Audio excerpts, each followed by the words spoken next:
좀 심각한 얘기가 있어서 한번 읽어보겠습니다. 안녕하세요 부원장님. 테마상가 두 구자에서 자영업을 하고 있습니다. 구자당 주인이 다르고 한 구자는 보증금 2천만 원, 또 한 구자는 권리금 포함 8천입니다. 경기가 안 좋아서 월세를 줄이고자 만료 3개월 전부터 보증금 2천만 원짜리 구자 주인분께 재계약 안 하겠다고 통보한 상황입니다. 그런데 주인분이 코로나로 인해 인하해준 월세를 보증금에서 차감하고 주겠다고 합니다. 주인분 말씀이 맞는 건지 이럴 땐 어떻게 대처하면 좋을까요? 월세 인하해주면 더 오래 할 줄 알았다네요 라고 하셨습니다. 일단 코로나로 인해 월세를 깎아준다라는 문서가 있다면 더더욱 좋을 것 같습니다. 예를 들어 100만 원을 내는데 코로나로 인해서 50만 원만 내라 이런 게 있다면 그거는 말 그대로 순간적으로 월세를 깎아주는 거지 보증금에서 차감하는 건 아닙니다. 나중에 그 월세를 받겠다가 아니라 안 받겠다는 내용에 깎아주겠다는 얘기입니다. 그게 상식적인 이야기죠. 그런데 그게 문서화로 되어 있다면 그건 더더욱 확실합니다. 그러나 그 문서화가 되어 있지 않더라도 정황상 코로나 2020년에는 50만 원을 끊임없이 금했는데 임대인이 특별한 말이 없었다. 이러면 정황상 깎아준 게 맞죠? 그렇게 됐다면 나중에 돌려받는다라는 게 아니라 차감한다, 즉 깎아준다는 이야기입니다. 이제부터는 이제 개인적인 상담이니까 잘 들어주셔야 됩니다. 돈은 지금 임대인한테 있는 상태 아닙니까? 그럼 내가 돌려받아야 되는 상태인데 차감해갖고 뭐 2천만 원 줘야 될 걸 1,000만 원 준다, 500만 원을 더 받아야 된다, 이런 입장에서 우리는 그걸 소송을 통해야 받을 수밖에 없는 그런 상황이 벌어질 수 있습니다. 임차인 얘기만 들으면 임차인 말이 맞는데 그럼 만지면 돈이 뚝딱 나오냐? 그게 아니라 상대가 안 준다고 하면 소송이라는 나름 부담을 안아야 된다는 얘기입니다.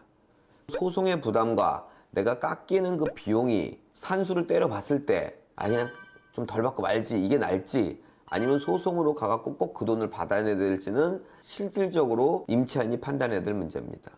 예를 들어 그 차감한 금액이 2천만 원 중 100만 원밖에 안 돼. 그러면 소송하고 뭐하고 하면 비용이 더 들 겁니다. 근데 그 비용이 상당히 크면 당연히 소송까지 감수하고 시작하셔야겠죠. 하지만 명분과 원칙이 있어야 되기 때문에 차감했다는 건 나중에 받겠다 그 월세를 이 얘기가 아니라 당시에 이 코로나로 인해 자영업자들이 힘드니까 깎아주겠다, 이렇게 상식적으로 알아들으시면 되고, 저 또한 많은 임차인에게 최저 한 20에서 최고 70%까지도 깎아줬던 그런 사람입니다. 그렇기 때문에 그 부분은 실질적인 실익을 따져봐서 행동을 취하시기 바라겠습니다. 대마왕님, 제가 현재 건물을 지어서 파는 것도 공부를 하고 있는데 곰곰이 생각해보니 그냥 경매로 건물 낙찰을 받아서 좀 뒀다 팔면 똑같은 것 같은데 그분들은 왜 건물을 짓고 파는 거에 열성인지 모르겠어요. 결국은 돈만 벌면 되는 거 아닐까요? 라고 하셨습니다. 1억짜리 땅이 있습니다. 그걸 2억에 팔 수 있어요. 그럼 1억이 남죠? 그런데 1억짜리 땅에다가 1억짜리 건물을 지으면 4억을 받을 수 있습니다. 그러면은 건물을 짓는 게 낫습니까? 아니면 땅만 파는 게 낫습니까? 아주 냉정하게 얘기하면 수익률은 똑같습니다. 그래서 1억짜리 땅에다가 1억짜리 건물을 지었을 때 4억을 초과하는 금액을 받을 수 있다라고 판단이 있으면 당연히 건물을 지어야 됩니다. 그러나 그 4억을 초과하는 금액을 받을 수 있다는 확신이 없다면 건물을 안 짓는 게 더 안전합니다. 그런데 지금 건물을 짓냐 아니면 건물을 있는 걸 사냐, 그걸 두 가지를 굳이 비교하자면 건물이 있는 걸 사는 게 훨씬 쌀 겁니다. 그래서 결론은 땅만 사라, 건물 있는 걸 사라 이렇게 가리라는 말은 하지 않습니다. 건물이 있는 것도 보고 땅만 있는데 건물을 짓는 것도 보되 단순 산수만이라도 해보시길 바랍니다. 많은 분들이 건물을 지으면 뭐 가치가 올라가서 훨씬 더 많이 받을 수 있다는 그런 추상적인 것 때문에 도전을 하시는 분들이 많은데요. 제가 좀 충격적인 조언을 하나 드리자면 땅으로 돈 번 사람 건물 짓다 망합니다. 자, 동그라미 제자리님이 조금 중요한 얘기를 하신 것 같은데요. 잘 보세요. 그냥 부동산 좋은 거 찾아서 제값받고 파는 게 중요한 거지, 권리관계나 그런 건 전문가들께 비용 지불하고 알아보고 그러는 게 최고지 않을까요? 라고 하셨습니다.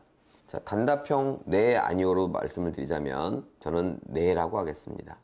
자, 우리 시청자분들이 좋은 부동산을 찾아낼 수 있는 능력이 있다면, 반대로 나는 좋은 부동산을 찾아낼 수 있는 능력은 없는데 권리 분석은 탁월한 사람이다 라고 한 둘 중에 하나를 선택하라면 단연 좋은 부동산을 선택할 수 있는 사람이 되셔야 됩니다. 지금 이야기한 것처럼 권리 분석은 대한민국에 전문가가 꽤 많습니다. 물론 저만큼 전문가는 드뭅니다. 자칭 전문가들이 많이 있고요. 하지만 좋은 물건을 찾아준다라고 하는 전문가는 조금 믿음이 가지 않습니다. 좋은 물건이라는 게 약간 추상적인 거고, 권리 분석은 좀 객관화되어 있는 거다 보니까 이 권리 분석의 자칭 전문가들이 훨씬 더 많습니다. 흔하다는 얘기는 비용이나 이런 것들이 적게 들어간다는 얘기고, 우리가 주로 봐야 될 건 물건의 가치입니다. 만약에 여러분들이 물건의 가치를 볼 수 있는 능력이 있거나 아니면 믿을 만한 사람이 주변에 물건의 가치를 보들 만한 사람이 있다면 그게 우선이고, 권리 분석은 그 다음입니다. 자, 그게 원칙으로 생각하십시오. 자, 그럼 조금 더 나아가 보겠습니다. 좋은 물건을 찾을 수 있다면 돈을 주고 권리 분석을 맡기면 됩니다. 그러나 이 물건에 하자가 있다, 없다, 그 정도를 판단하는 사람은 대한민국에 세고 셌습니다.